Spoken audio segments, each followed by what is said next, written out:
Hi friends, gin the పెట్ ఈ cinema Telugu డబ్బింగ్లో Amazon ప్రైమ్లో release అయింది.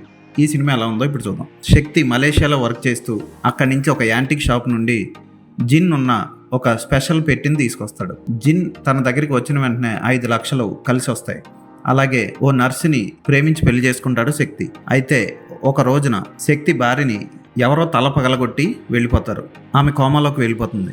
ఆమెను కాపాడుకోవడం కోసం శక్తి ఏం చేశాడు, పెట్టిలోంచి బయటకు వచ్చిన జిన్ హెల్ప్ చేసిందా, అసలు జిన్ మంచిదా చెడ్డదా అన్నది సినిమా చూసి తెలుసుకోవాలి. యమలీలలో అలీకి ఒక పుస్తకం దొరికినట్లు ఈ సినిమాలో శక్తి అనే క్యారెక్టర్కి, అంటే హీరో క్యారెక్టర్కి జిన్ దొరుకుతాడు. జిన్ 3D క్యారెక్టర్. 3Dలో కొంతవరకు బాగానే చేశారు.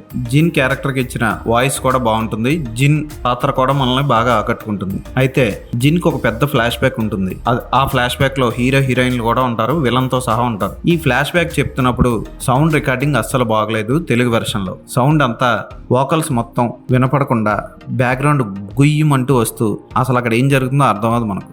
ఫస్ట్ హాఫ్లో సగం సినిమా అంతా జిన్ లేకుండానే జరిగిపోయి పెద్దగా వింతలు విశేషాలు లేకుండా ప్రేక్షకులను ఆశ్చర్యపరచకుండా సాదా సీదాగా సాగడం బోర్ కొట్టిస్తుంది. అయితే జిన్ వచ్చిన తర్వాత కొత్తగా ఏదైనా చేసిందంటే పెద్దగా ఏం ఉండదు. విలన్ భరతం పట్టిందా అంటే అది కూడా పెద్దగా ఉండదు. క్లైమాక్స్ ఫైట్ ఒక్కటి తప్ప ఏం చేయదు. జిన్ లాంటి దాన్నే నెగిటివ్ ఎనర్జీ ఉన్న దాన్ని తీసుకొచ్చి విలన్ బీభత్సం చేయబోతాడు. క్లైమాక్స్ ఏంటో మీరు ఊహించవచ్చు. విలన్ గా రాధా రవి ఓకే అనిపిస్తాడు. అతని కొడుకుగా నందు ఆనంద్ ఓకే అనిపిస్తాడు. ఇక హీరోయిన్ గా భవ్యాత్రిక జోయి సినిమా తర్వాత ఈ సినిమాలో నటించి ఆకట్టుకుంటుంది. ఆమె చూడడానికి చాలా క్యూట్ గా ఉంటుంది. నర్స్ పాత్ర కూడా ఆమెకి సూట్ అయింది. నిలల్గల్ రవి పాత్ర కథను మలుపు తిప్పేదే, అయితే అంత గొప్పగా లేదు ఆ పాత్ర. ముగేన్ రావు హీరోగా బాగా చేశాడు. ఫస్ట్ 2 నిమిషాలు ఇతను హీరోనా అన్నట్లు అనిపిస్తాడు, కానీ చూడగా తన పర్ఫార్మెన్స్ తో ఆకట్టుకుంటాడు.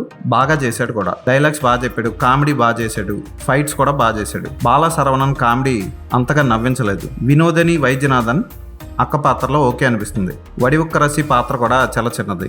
ఈ సినిమాని కుటుంబంతో కలిసి చూడొచ్చు. ఎక్కడ అసభ్యకర సన్నివేశాలు లేవు. పాటలు ఉన్నాయి కానీ ఒక్కటి కూడా ఆకట్టుకోదు. తెలుగు డబ్బింగ్ మరీ ఘోరంగా ఉంటుంది. ఒక పాట తమిళ్లో డబ్ చేసి ఇంకో 2 పాటలు తెలుగులో డబ్ చేసి ఎందుకు రిలీజ్ చేశారో అర్థం కాదు. సరదాగా ఫ్యామిలీతో ఈ సినిమా చూడాలనుకుంటే ఒకసారి చూడొచ్చు. ఫోటోగ్రఫీ ఓకే, 3D ఎఫెక్ట్స్ తెలిసిపోతూ ఉంటాయి. ఎడిటింగ్ చాలా చేయాల్సి ఉంది. అనవసర సన్నివేశాలు సాగతీత ఎక్కువ ఉన్నాయి. ఫస్ట్ హాఫ్ లో స్క్రీన్ ప్లే అంత గొప్పగా లేదు. సెకండ్ హాఫ్ లో కథే లేదు, ఏదో ఒకటి అలా కొనసాగించారు అంతే. అయినా పర్వాలేదు, సరదాగా ఈ సినిమా ఒకసారి చూడొచ్చు. ఈ సినిమాకి నేను ఇచ్చే రేటింగ్ 2.5/5.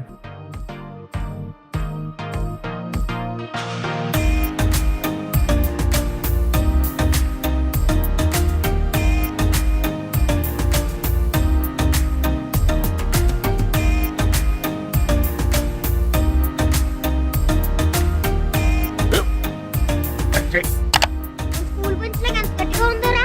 కొట్రా, కొట్టు, పర్లేదు, కొట్టు. అబ్బా చైన్ పెట్టేసింది బాబాయ్. ఆ, నీకు నొప్పి ఏంటి నువ్వు కొడతావా? కమా బిట్ మీ యార్. వద్దు బాబాయ్. వాణ్ణి నేను కొట్టడం లేదమ్మా, వాణ్ణే నన్ను కొట్టమంటున్నాను. నువ్వేం కంగారు పడక్కర్లేదు. అడుగుతావేంటి?